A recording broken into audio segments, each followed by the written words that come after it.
Welcome to Gita kitchen. ఈరోజు మనము మిరియాల చారు చేస్తాము.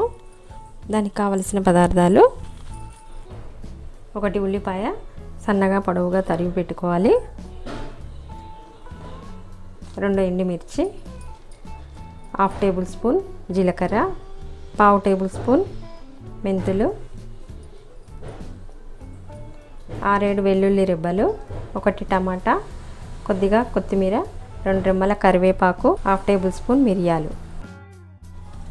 ఒక పెద్ద నిమ్మకాయ సైజ్ అంతా చింతపండు నానబెట్టి ఉంచుకోవాలి, 1.5 table spoon oil, 1.5 table spoon salt, జీలకర్ర, ఆవాలు, 1/2 టేబుల్ స్పూన్ పసుపు.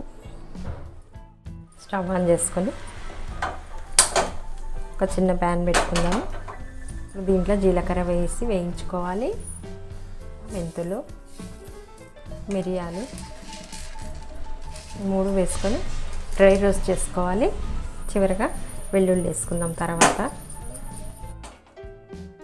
తర్వాత వెల్లుల్లి వేసుకోవాలి. దీంట్లోనే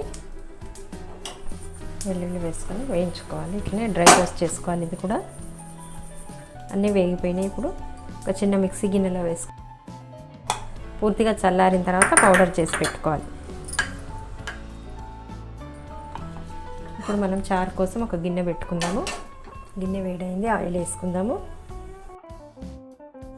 ఆయిల్ వేడైంది. ఇప్పుడు దీంట్లో జీలకర్ర, ఆవాలు వేసుకోవాలి. తర్వాత ఎండుమిర్చి తుంచేసుకోవాలి.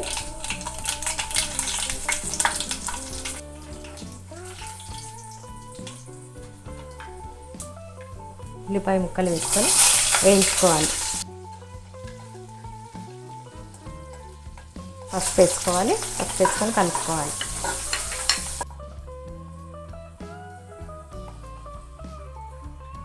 తర్వాత కరివేపాకు వేసుకొని వేయించుకోవాలి. తర్వాత మనం సన్నగా తరిగి పెట్టుకున్న టమాటా ముక్కలు వేసుకోవాలి. టమాటా ముక్కలు వేసుకొని కలుపుకోవాలి. ఇంట్లో కొద్దిగా సాల్ట్ వేసుకుందాము. తొందరగా మగ్గిపోతాయి టమాటా ముక్కలు. టమాటా ముక్కలు మగ్గేంత వరకు మూత పెడదాము. డ్రై రోస్ట్ చేసి పెట్టుకున్న జీలకర్ర, మెంతులు, మిరియాలు, వెల్లుల్లి ఉన్నాయి కదా, ఇవి పౌడర్ చేసి పెట్టుకుందాము. ఈ విధంగా పౌడర్ చేసి పెట్టుకోవాలి. ఇది పక్కన పెట్టుకుందాము. మూత తీస్తాము. ఇప్పుడు టమాటాలు మగ్గిపోయినాయి. ఇప్పుడు దీంట్లో చింతపండు రసం వేసుకోవాలి. మనం నానబెట్టి ఉంచుకున్న చింతపండు ఉంది కదా, ఇది పిసికి దీంట్లో పోసుకోవాలి. రసము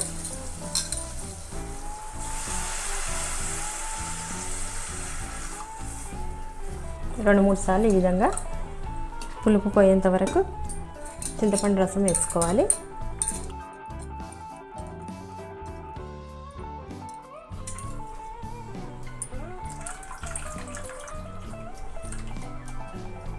తర్వాత దీంట్లో కొంచెం వాటర్ వేసుకుందాము. నా పులుపుకు సరిపోయేంతగా వాటర్ వేసుకోవాలి. ఇప్పుడు సాల్ట్ వేసుకుందాము. చారులో వేసుకొని కలుపుకొని మూత పెట్టుకుందాము. చారు మరిగేంత వరకు.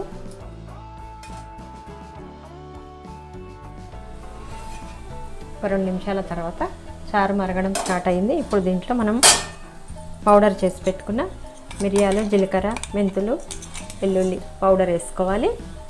పౌడర్ వేసుకొని కలుపుకోవాలి. 5 నిమిషాల పాటు మరగనివ్వాలి చారుని.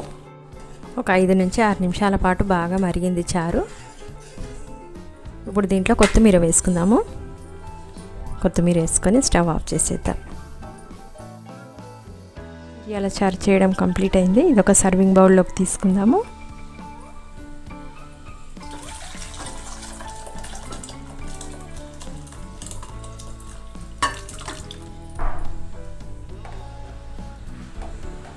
ఈ వీడియో మీకు నచ్చినట్టయితే లైక్ చేయండి, షేర్ చేయండి, కామెంట్ చేయండి. సబ్స్క్రైబ్ చేయని వాళ్ళు ఉంటే తప్పకుండా సబ్స్క్రైబ్ చేసుకోండి.